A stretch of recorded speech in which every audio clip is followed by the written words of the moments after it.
நீங்களும் சூர்யாவும் பிரிஞ்சு வாழ்றீங்களா அப்படின்னு கேட்டதுக்கு பளிச்சுன்னு ஒரு பதில சொல்லிருக்காங்க ஜோதிகா. கமலஹாசன் பேர்ல தயாரிப்பாளர் சங்கத்துல ஒரு புகார் எழுந்திருக்கு. ரத்னம் படம் ப்ரொமோஷனுக்காக உள்ளூர்ல இருப்பாங்கன்னு பார்த்தா வெளியூர்ல செம ஜாலியா இருந்துட்டு இருக்காங்க நம்ம பிரியா பவானி சங்கர். இந்த 3 விஷயத்த பத்தி தான் இப்ப நம்ம விரிவா பார்க்க போறோம். கொஞ்ச நாளைக்கு முன்னாடி தான் சூர்யாவும் ஜோதிகாவும் ஒன்னா சேர்ந்து நடிக்க போறாங்க அப்படிங்கிற விஷயம் வந்துச்சு. இது என்னப்பா புதுசா ஒரு குண்டை தூக்கி போட்டிருக்காங்க அப்படின்னு கேட்டா அதான் இல்ல. சூர்யா ஜோதிகா தொழில் நிமித்தமா தான் இப்ப மும்பைல போய் செட்டில் ஆயிருக்காங்க. ஆனா பைல்வான் ரங்கநாதன் அவர்கள் கொஞ்ச நாளைக்கு முன்னாடி அவருடைய சேனல்ல வெளியிட்டு இருந்த ஒரு வீடியோல சூர்யாவும் ஜோதிகாவும் செப்பரேட் ஆயிட்டாங்க. சிவகுமார் ஃபேமிலில பயங்கரமான ஃபைட், அதனாலதான் இவங்க தனியா போயிட்டாங்க. ஜோதிகா நினைச்ச மாதிரியே சூர்யாவை தனியா பிரிச்சு கூட்டிட்டு போயிட்டாங்க அப்படிங்கிற மாதிரி எல்லாம் சொல்லியிருந்தாரு.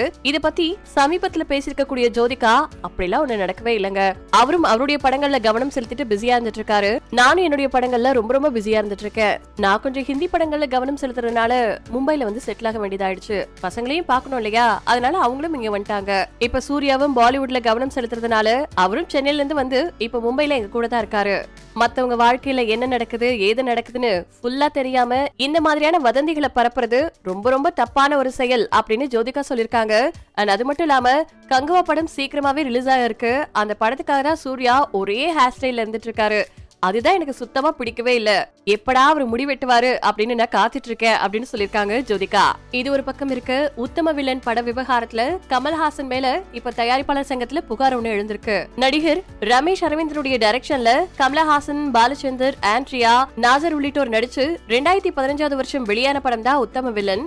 இந்த படத்தினுடைய கதை வித்தியாசமான வகையில உயிரிழக்கக்கூடிய தருவாயில ஒரு கலைஞன் தன்னுடைய கடைசி ஆசையா தான் விரும்பக்கூடிய கதைக்களத்துல நடிக்கிறத பத்தி அமைஞ்சிருந்துச்சு. இந்த படத்தை இயக்குனர் லிங்குசாமியின் திருப்பதி பிரதர்ஸ் தான் தயாரிச்சிருந்தாங்க. ஆனா இந்த படம் எதிர்பார்த்தது மாதிரி இல்லாம படுதோல்வி அடைஞ்சிச்சு. இதனால ஏற்பட்ட நஷ்டத்தை ஈடு செய்யறதுக்காக திருப்பதி பிரதர்ஸ் நிறுவனத்துக்கிட்ட திரும்பவும் ஒரு படம் நடிச்சு கொடுக்கறதா கமலஹாசன் உறுதி கொடுத்திருந்திருக்காரு. ஆனா இதுவரைக்கும் நடிகர் கமலஹாசன் இது பத்தி எந்த விதத்திலையும் பதில் சொல்லாம இருந்துட்டு இருக்காரா. இதனால அவர் மேல உரிய நடவடிக்கை எடுக்கணும் அப்படின்னு சொல்லி தயாரிப்பாளர் சங்கத்துக்கிட்ட திருப்பதி பிரதர்ஸ் நிறுவனம் சார்பா இப்ப புகார் அளிக்கப்பட்டிருக்கு.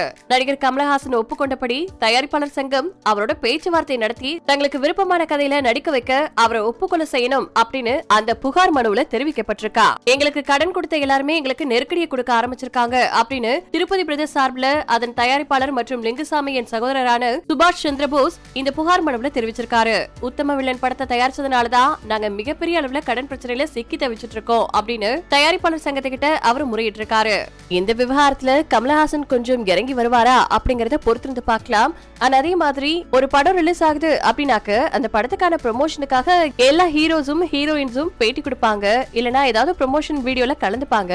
ஆனா பிரியா பவானி சங்கர் எங்கப்பா ரத்ன படம் ரிலீஸ் ஆனதுக்கு அப்புறம் ஆளையே காணோம் அப்படின்னு எதிர்பார்த்துட்டு இருந்த சூழல்ல பிரியா பவானி சங்கர் ஆஸ்திரியா நாட்டுல இருக்கக்கூடிய ஹால்ஸ்டாட் அப்படிங்கிற பகுதிக்கு வெக்கேஷனை கொண்டாடுறதுக்காக போயிருக்காங்களா. சில நடிகைகள் திரையுலகத்துல நிலையான இடத்தை பிடிக்க முடியாம பல வருஷம் போராடி அங்க நிலைச்சு நிக்க முடியாம வந்த வேகத்திலேயே சொந்த ஊருக்கு கிளம்பிடுவாங்க. ஆனா நடிகை பிரியா பவானி சங்கரை பொறுத்த வரைக்கும் இவங்க தமிழ் சினிமாவில இந்த அளவுக்கு உயரத்துக்கு வருவாங்க அப்படின்னு யாருமே நினைச்சிருக்க மாட்டாங்க. இவங்க நடிச்சிருந்த கடைக்குட்டி சிங்கம், மான்ஸ்டர் இப்படி பல படங்கள் அடுத்தடுத்து வெற்றி பெற இவங்களுக்கு வாய்ப்புகள் குவிய தொடங்குச்சு. பொதுவா ஹீரோயின்ஸ் வெக்கேஷனுக்கு வெளியில கிளம்புனாங்கன்னா கண்டிப்பா ஏதாவது ஒரு வித்தியாசமான இடத்துக்கு தான் போவாங்க. பிரியா பவானி சங்கரும் அழக ரசிக்கிறதுக்காக ஒரு பிரமாதமான டூரிஸ்ட் பிளேஸான ஹால்ஸ்டாட்க்கு போயிருக்காங்க. சுத்திலும் மலை, நடுவுல தண்ணி, பக்கத்துல வீடுகள், இந்த ஒரு இயற்கையான பேரழக ரசிக்கிறதுக்காக இந்த அழகி அந்த இடத்துல நின்னபடி பல போட்டோஸ் எல்லாம் எடுத்து சோசியல் மீடியால விட அது பயங்கரமா வைரல் ஆயிட்டு இருக்கு. இத பார்த்த ரசிகர்கள் பலவிதமான கமெண்ட்ஸ்ல வெளியிட்டு இருந்தாங்க. ஆனா போட்டோ எடுக்கிறது யாரு, நீங்க யாரு கூட போயிருக்கீங்க, பாய் ஃப்ரெண்டா அப்படின்னு பலவிதமான கேள்விகளை கேட்டுட்டு வந்துட்டு இருக்காங்க.